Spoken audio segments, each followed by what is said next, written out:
ചിലരെങ്കിലും ജനാധിപത്യത്തിന്റെ അടയാളമായ വോട്ടുകൾ രേഖപ്പെടുത്തിയവരായിരിക്കില്ലേ? എന്നാൽ എപ്പോഴെങ്കിലും ചിന്തിച്ചിട്ടുണ്ടോ വോട്ട് ചെയ്തതിന്റെ അടയാളമായി നമ്മുടെ കൈകളിൽ മാർക്ക് ചെയ്യുന്ന ആ ഇങ്കിനെ കുറിച്ച്? എന്തായിരിക്കാം അതിനെ മറ്റിങ്കുകളിൽ നിന്നും വ്യത്യസ്തനാക്കുന്നത്? അതിന് പിന്നിലെ രഹസ്യം ഇങ്ങനെയാണ്. നാം വോട്ട് ചെയ്യുമ്പോൾ നമ്മുടെ കൈകൾ രേഖപ്പെടുത്തുന്ന ആ ഇങ്കിൽ അടങ്ങിയിരിക്കുന്നത് 7 തൊട്ട് 25% വരെ സിൽവർ നൈട്രേറ്റ് ആണ്. ഈ സിൽവർ നൈട്രേറ്റ് ആകട്ടെ നമ്മുടെ സ്കിന്നിലെ പ്രോട്ടീനുകളുമായി കൂടിച്ചേർന്ന് സിൽവർ ക്ലോറൈഡായി മാറുന്നു.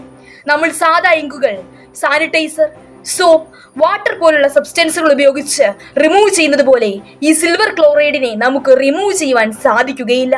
അതുകൊണ്ട് തന്നെ ഏകദേശം 3 തൊട്ട് 4 ആഴ്ച വരെ ഇത് നമ്മുടെ വിരൽത്തുമ്പിൽ നിലനിൽക്കും. എന്നാൽ 3-4 ആഴ്ചകൾക്ക് ശേഷം നമ്മുടെ വിരൽത്തുമ്പിലെ സെല്ലുകൾ ഡെഡായി അവിടെ പുതിയ സെല്ലുകൾ റീജനറേറ്റ് ചെയ്യപ്പെടും. അങ്ങനെ പതിയെ ഈ മാർക്ക് നമ്മുടെ കൈകളിൽ നിന്നും അപ്രത്യക്ഷമാകും. 1962 മുതലാണ് ഈ ഇങ്ക് നമ്മുടെ ഇന്ത്യയിൽ ഉപയോഗിക്കുവാൻ തുടങ്ങിയത്.